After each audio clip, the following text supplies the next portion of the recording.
कहाँ से आए हैं, आपका नाम, और आज ईद मिलन प्रोग्राम में आए हैं, आपको क्या कहेंगे इसमें? जी जी, हम तो तिलक नगर चेंबूर मुंबई में रहते हैं।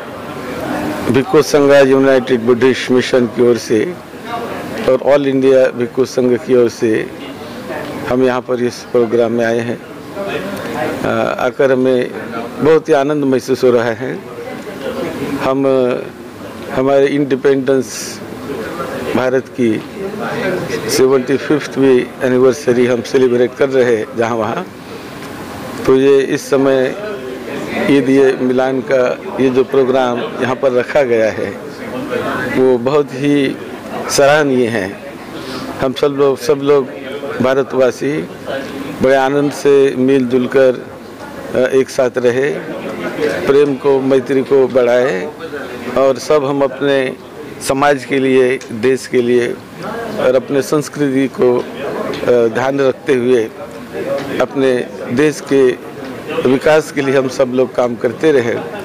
आज ये ग्लोबलाइजेशन का जो युग है, जो सारे विश्व को इकट्ठे आकर मानवता के सुख शांति के लिए, हित और कल्याण के लिए हम सभी ने मिलकर काम करने की ज़रूरत है। सुख शांति आनंद ये बिना प्रयास से अपने आप नहीं आता है, हमें उसके लिए प्रयास करना पड़ता है। एक दूसरे से मिलकर, एक दूसरे के सुख दुख को समझकर कैसे हम एक दूसरों के परेशानियां दुख दूर करेंगे, कैसे मिटाएंगे और कैसे हम एक दूसरे को सुख शांति बांटेंगे, ये भाव, ये विचार मन में लाकर यदि हम चलने लगे, करने लगे तो सुख शांति हमेशा बरकरार रहेंगी, हमेशा कायम रहेगी हमारे समाज में और विश्व में।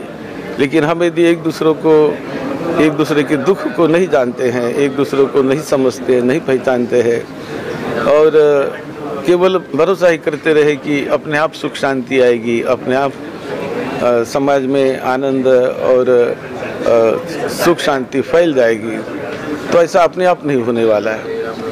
हमें प्रयत्न करना पड़ता है। हर चीज़ प्रयत्न से, हमारे समझदारी से, हमारे कर्तव्य से पूरी होती है।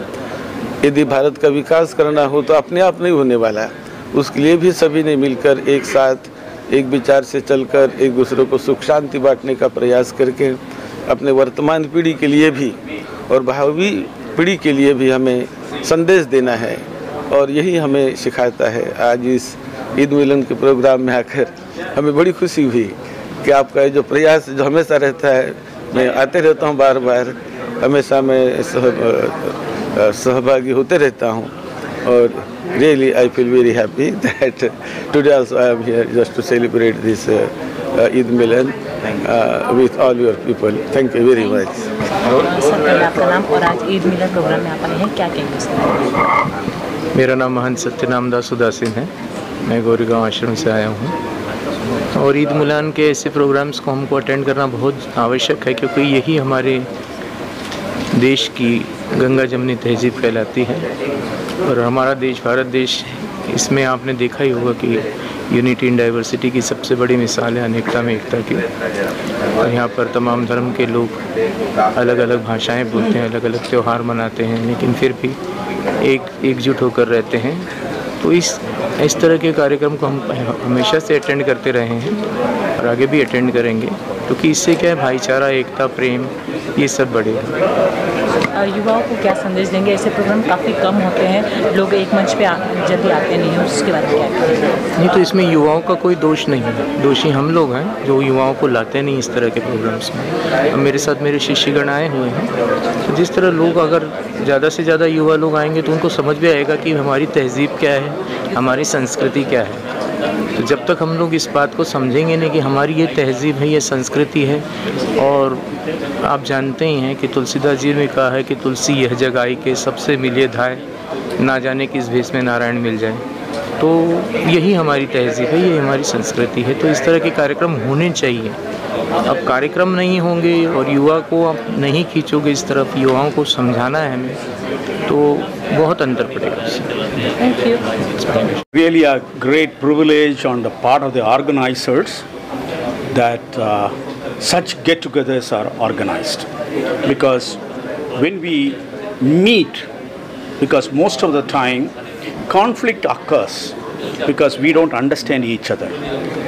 When people meet, interact, that too with food, because during Jesus' time, it was most of the message of Jesus was conveyed during meal time.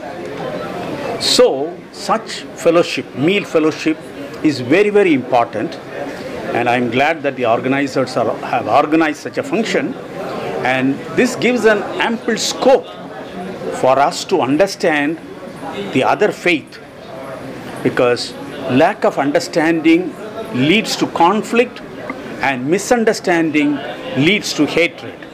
So this is a process by which all the religions can be integrated and true peace can emerge, as it is mentioned that to get to know one another. This has happened in Garden of Eden, that when the humanity was created, man and woman, and this is a place we get to know each other. So it's indeed a real program that is needed in the current India. Thank you. Thank you, sir. मैं doctor Anil Chaturvedi. आज यहाँ जो ये कार्यक्रम हो रहा है, ये वैश्विक स्तर पर मानवता के लिए एक बहुत बड़ा वरदान है। ऐसा ही कार्यक्रम होना चाहिए, क्योंकि इससे हमारे इंसानियत के लिए एक बहुत बड़ा वरदान है। एक ऐसी विचारधारा है, ऐसी सोच है, जिसके माध्यम से हमें पूरे संसार को एक अच्छा संदेश दे सकते हैं, और मानवता के लिए हम लोगों को मिलजुल करके आगे की तरफ कार्य करना चाहिए। ये तो जैसे मुंबई स्तर की बात यहाँ हो रही है, अगर इस तरह के संगठन हम विश्व स्तर पर करते हैं तो वैश्विक एकीकरण, भाईचारा, आपसी प्रेम, सौहार्द जो है हमारा और भी बढ़ सकता है। हम इंसानियत का एक अच्छा संदेश दे सकते हैं पूरे समाज को। बस यही हम कहना चाहते हैं। सर आपका नाम, और आज ईद मिलन प्रोग्राम रखा गया है, क्या खास अहमियत है इसकी? असल में जहाँ हम भारत देश में रहते हैं, वहाँ विविध धर्म के लोग रहते हैं, मुख्तलिफ़ ज़ुबानों के लोग रहते हैं, लेकिन अभी जिस तरह का वातावरण पूरे भारत में है, तो हम ये समझते हैं कि हमारी पुरानी सभ्यता के भी खिलाफ़ है।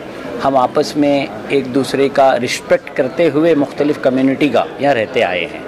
तो ये ईद मिलन दरअसल ईद है ही इसीलिए कि वो दूसरे तमाम इंसानों के दुख के अंदर उनको सुख का पैगाम देती है। तो हम ये चाहते हैं कि तमाम धर्म के जो लोग हैं वो साथ में मिलकर बैठें, और हम आपस में मुख्तलिफ़ धर्म के होने के बाद भी इस देश की तरक्की के लिए, इंसानों को आगे बढ़ाने के लिए बहुत कुछ मिलकर काम कर सकते हैं। तो ये ईद मिलन का प्रोग्राम उसी का एक हिस्सा है कि हम आपस में एक दूसरे को गेट टुगेदर करके जानें, और एक दूसरे के ताल्लुक़ से कुछ मिसअंडरस्टैंडिंग भी है बहुत सारी ट्रेडिशंस पे, वो भी हमारी दूर है। तो प्रोग्राम है जमात में इस्लामी हिंद मुंबई की तरफ से रखा गया है। हम समाज में काम करते हैं, और जमात इस्लामी एक मूवमेंट है, एक चळवळ है। वो ये चाहती है कि पूरे भारत देश में सभी लोग यहाँ पर प्यार मोहब्बत से रहे। जैसा आपने देखा कि ये हमारी सभ्यता रही है कि पहले हम एक दूसरे के घर जाना, एक दूसरे की कॉलोनीज़ में, सोसाइटी में, हाउसिंग में एक दूसरे के साथ बड़े कंफर्टेबल रहते थे, और यही नहीं, हर आदमी बहुत ही कंफर्टेबली और समाधान कारक अपने धर्मों का आचरण करता था। लेकिन ये व्हाट्सएप या फिर कुछ जातिवादी शक्तियाँ और ये जो मीडिया, इसकी वजह से जो गलत फहमियाँ फैलाई जा रही है, तो कहीं ना कहीं हमारे दिलों में एक दूसरे के खातिर कहीं ना कहीं नफ़रत पैदा हो गई। वो हमें देखने को भी मिल रही है समाज में। यहाँ भारत देश की एक ख़ास विशेषता है कि यहाँ सबसे ज़्यादा मज़हब के लोग और सबसे कम 30 से 35 हज़ार जाति के लोग यहाँ बसते हैं, लेकिन कभी इनमें आपस में बनाव बिगाड़ नहीं था। लेकिन आजकल माहौल इस तरह से पैदा हुआ जा रहा है। जमात इस्लामी विविध विषयों पे काम करती है, वो समाज में काम करती है, वो चाहती है कि एक ऐसा समाज पैदा हो कि जो आपस में भाईचारा, न्याय के साथ रहे।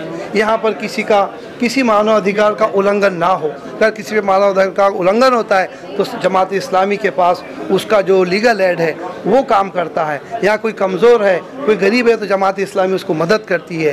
कोई बच्चे तालीम हासिल करना चाहते हैं और उनके पास पैसा नहीं है तो जमात इस्लामी उनका फ़ीस का इंतज़ाम करती है। जमात इस्लामी चाहती है कि यहाँ भारत के हर नागरिक को हर सुविधा, शिक्षा की सुविधा मिले, स्वास्थ्य की सुविधा मिले और एक प्यार मोहब्बत से वो यहाँ रहे। जमात इस्लामी अलग अलग विषयों पे काम करती है। वो बम्बई चूँकि बड़ा शहर है, लोग दूर से यहाँ आते हैं तो उनके लिए एक आदमी रखा गया है कि दवाखानों में उनका किस तरह से फ्री इलाज हो, किस तरह से चैरिटेबल ट्रस्ट से उनको रिश्ता कायम करके उनका इलाज कराते हैं। CWC कम्युनिटी सेंटर चलाते, लोगों को ट्रेन करके ताकि उनको कम पैसों में सिखा के उनको अच्छी नौकरियाँ मिले। जमात इस्लामी कई इंस्टीट्यूट चलाती है, सेवा केंद्र पे लोगों को फैसिलिटी, ऐसे कई काम चलाती है और सबसे बड़ा काम यही है कि वो चाहती है कि एक अच्छा समाज का निर्माण हो जहाँ लोगों को न्याय मिले, प्यार मोहब्बत मिले। ये चाहती है।